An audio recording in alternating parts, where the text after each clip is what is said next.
Hello மக்களே, இன்றைக்கி எங்கே கிளம்புனோம்னா ஆவரம்பூ தாங்க பறிக்க போகணும். ஆவரம்பூ பறிக்கலான்னு போயிட்டே இருந்தோம். பார்த்திங்கன்னா இந்த சைட்லாம் பாருங்களேன், அவ்வளோ அழகாக இருக்குது. இந்த மாலை பச்சை பசேல் நல்லா குழு குழுன்னு இருக்குதுங்க. இந்த கொடைக்கானல் பகுதியில் பார்க்குற மாதிரி அவ்வளோ அழகாக பச்சை பசேல்னு இருக்குதுங்க.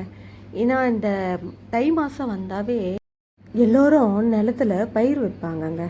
நான் தை மாதத்தில் தான் எல்லோரும் விதைப்பாங்க. அதனால் அந்த மாதத்தில் பார்த்திங்கன்னா எல்லாமே பச்சை பசேல்னு அவ்வளோ அழகாக இருக்குங்க. நாங்கள் ஆவாரம்பூ பறிக்க தான் போனோம்.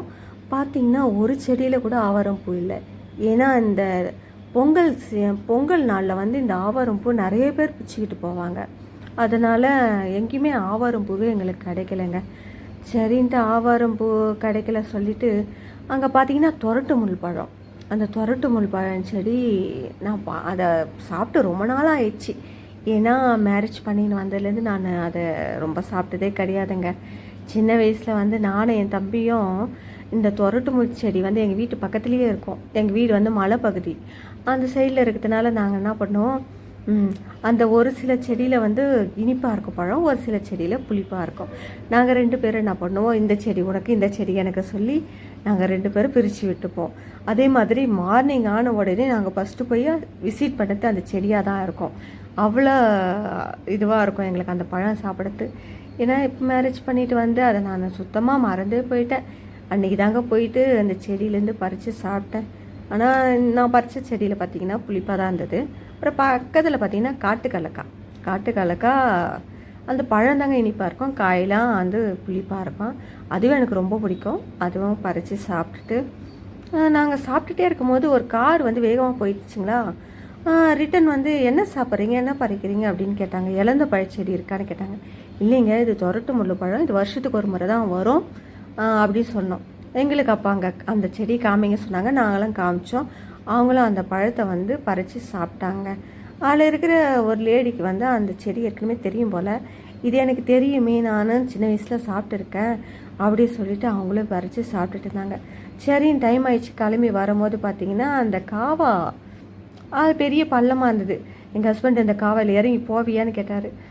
என்னால் முடியும் சொல்லி நானும் கீழே இறங்கி போயிட்டேன்.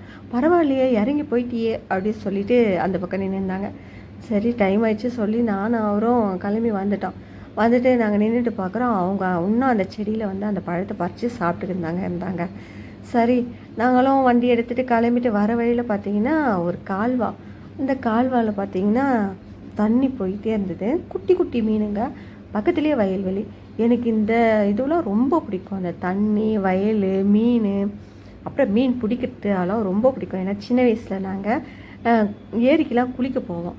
அந்த சமயத்தில் இந்த ஷாலை கொண்டுட்டு போய் நானும் என் தம்பியும் மீன் பிடிப்பேங்க. மீன் பிடிச்சிட்டு எங்கள் அப்பா அம்மா வெளியே போயிருந்தாங்கன்னா அவங்க வரத்துக்குள்ளே அதை நாங்கள் ஒரு தோசைக்கல்லில் போட்டு ஃப்ரை பண்ணி சாப்பிட்ருவோம் நாங்கள் 2 பேரும். அது மாதிரிலாம் நாங்கள் செஞ்சுக்கிறோம். அதனால் அதை பார்த்துட்டு கொஞ்ச நேரத்தில் கிளம்பிட்டு வர வழியில் பார்த்திங்கன்னா ஒரே ஒரு ஆவாரம்பூ செடி. அதில் பார்த்திங்கன்னா நிறைய பூ இருந்ததுங்க.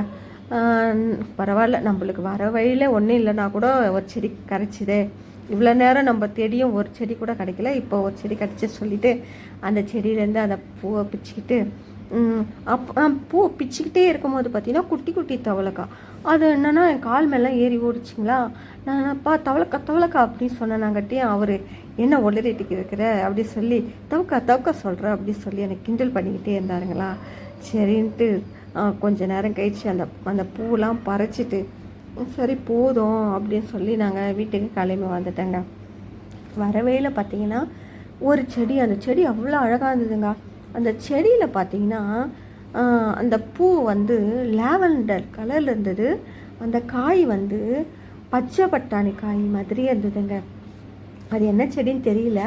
நாங்கள் சரின்னு சொல்லிவிட்டு அதை வீடியோ மட்டும் எடுத்துகிட்டு வந்தோம். நீங்களும் அந்த செடியை பார்த்துட்டு இது என்ன செடின்னு கமெண்ட்டில் எங்களுக்கு சொல்லுங்கள். பூ பறிச்சுக்கிட்டு சரி ஒரு வழியாக கிளம்பிடலாம் சொல்லி கிளம்பியே நாங்கள் வந்துட்டோங்க. நான் சொன்னேன் இல்லைங்க, அந்த செடி இந்த செடி தாங்க. பாருங்கள் எவ்வளோ அழகாக இருக்குது. லாவெண்டர் கலரில் பூவு, பச்சை பட்டாணி காய் மாதிரியே இருக்குது காய். இந்த செடி என்ன செடின்னு உங்களுக்கு தெரிஞ்சால் ப்ளீஸ் மறக்காமல் கமெண்ட் பண்ணுங்கள்.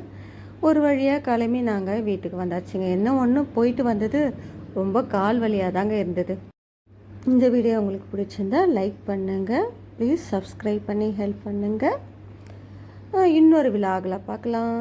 பாய்.